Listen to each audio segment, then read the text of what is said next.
Hey guys, welcome back to another flashlight review. Tonight I'm going to be looking at this light here. It's the PIOOCAN L2 and it's the first of its kind in this brand. Anyway, I think it's the only one that's been released, and it's a really unique flashlight because of the reflector.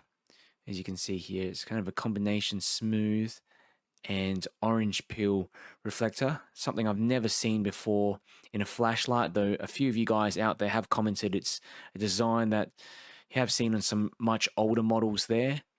And a couple of you also were wondering whether it was a design defect or a manufacturing defect, and it is not a manufacturing defect. And I actually contacted PIOOCAN separately via email just to make sure. And yeah, it is part of the design that actually helps to produce a much smoother beam, but still maximize the amount of throw.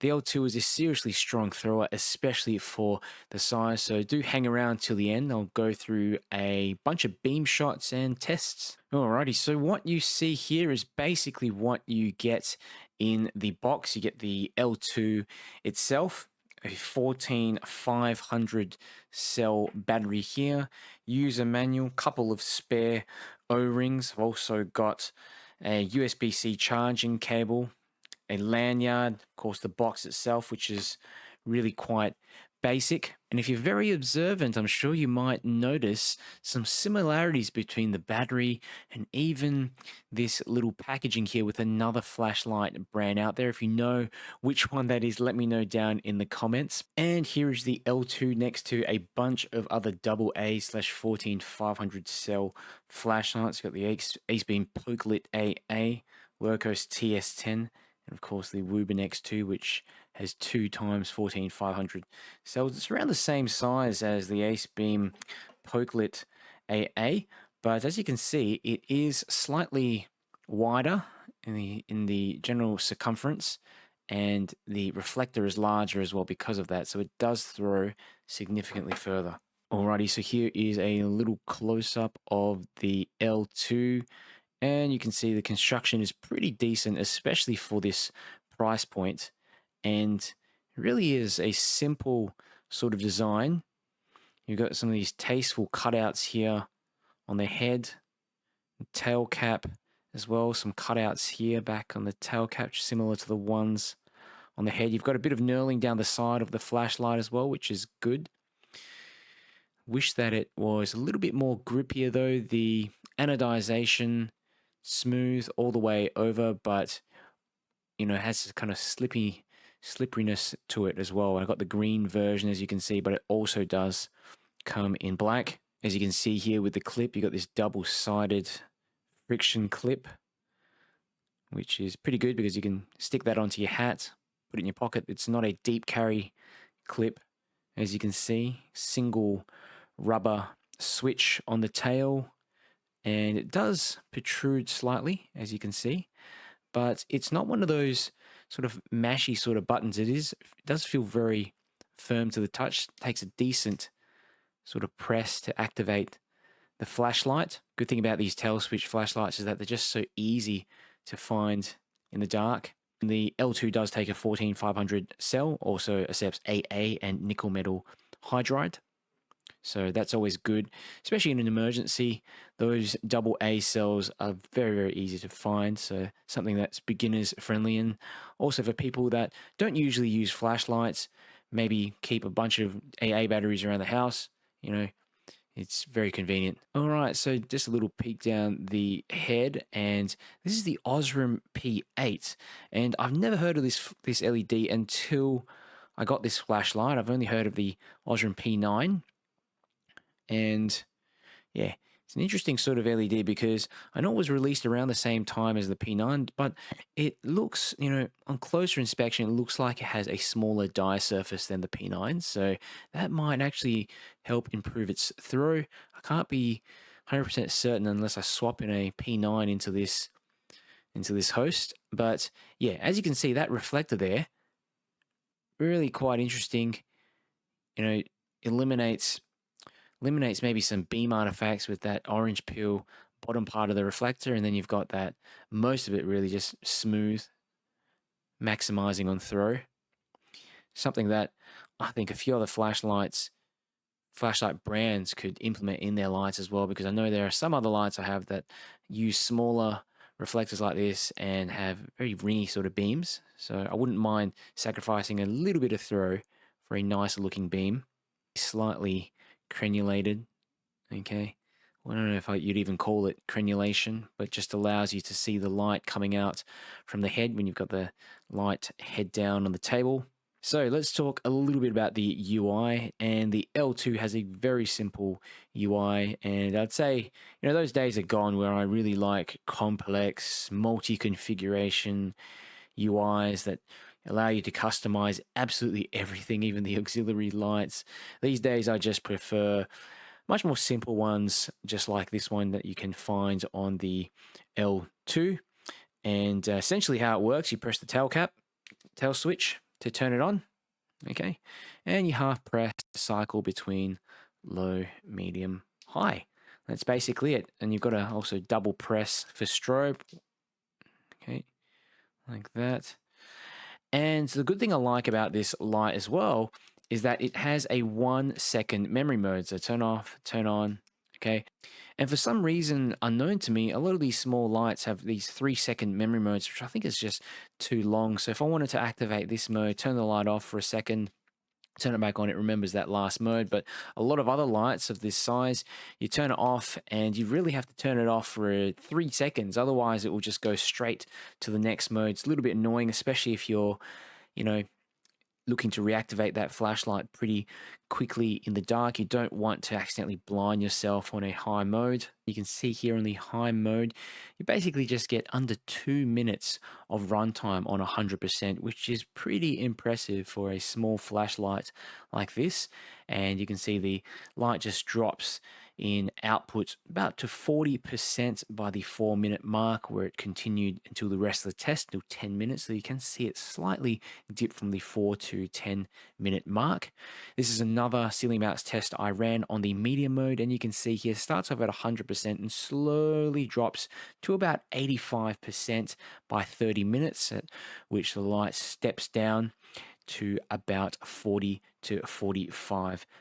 So I think there's probably a FET driver in this light just due to the slow drop in output, which I think is attributable to the battery voltage. Also ran a bunch of tests with my Opel Lightmaster Pro, and really impressive, as you can see here on high, I've got 180 meters of throw with this tiny flashlight. Super impressive. You can see medium mode 95 meters as well.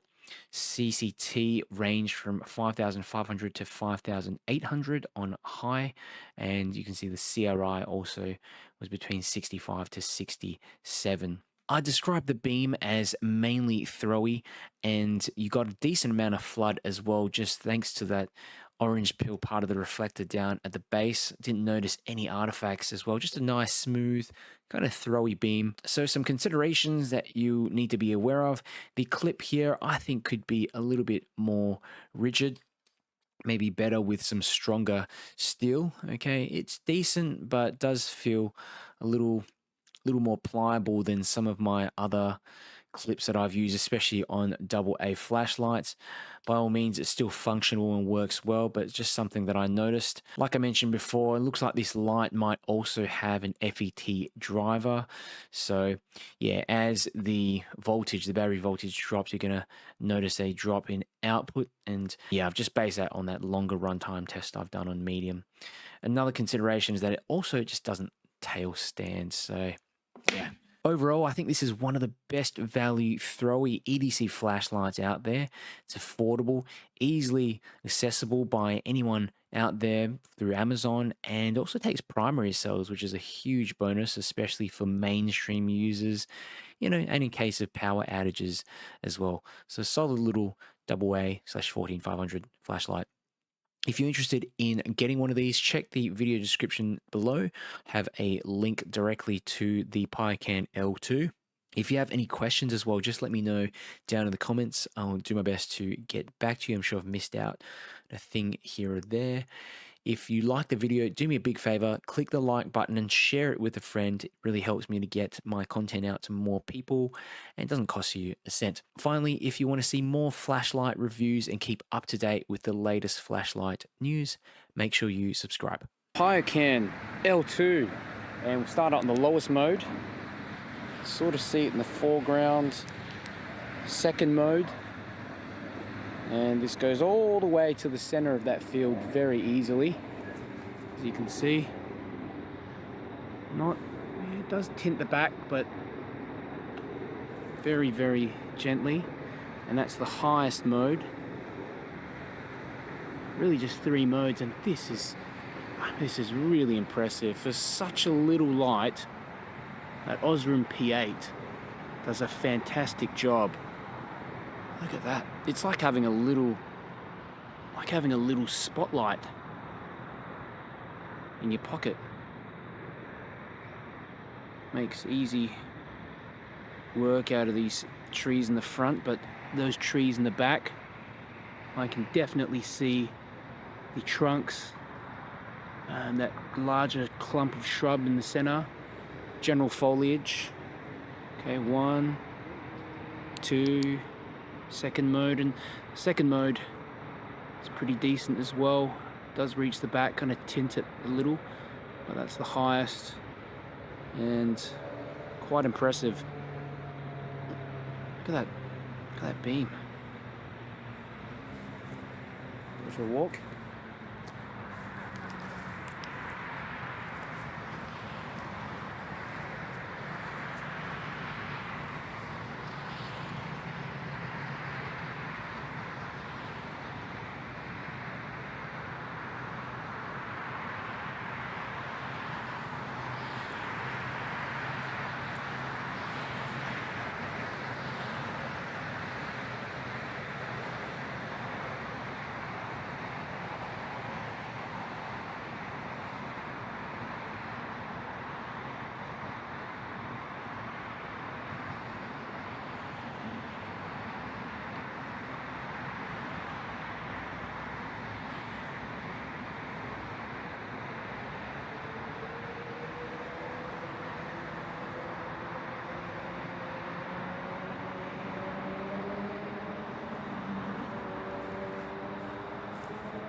PIOOCAN L2, that's the medium mode, and the high mode. Excellent throw and illumination for such a small host, and I mean the spill, especially up close, is amazing. Such a practical sort of beam set. I mean, that combination reflector that they're using, sort of flood sort of orange peel reflector inner part of it's really helping to diffuse the beam up close, but further away, I mean, that you almost can't believe it.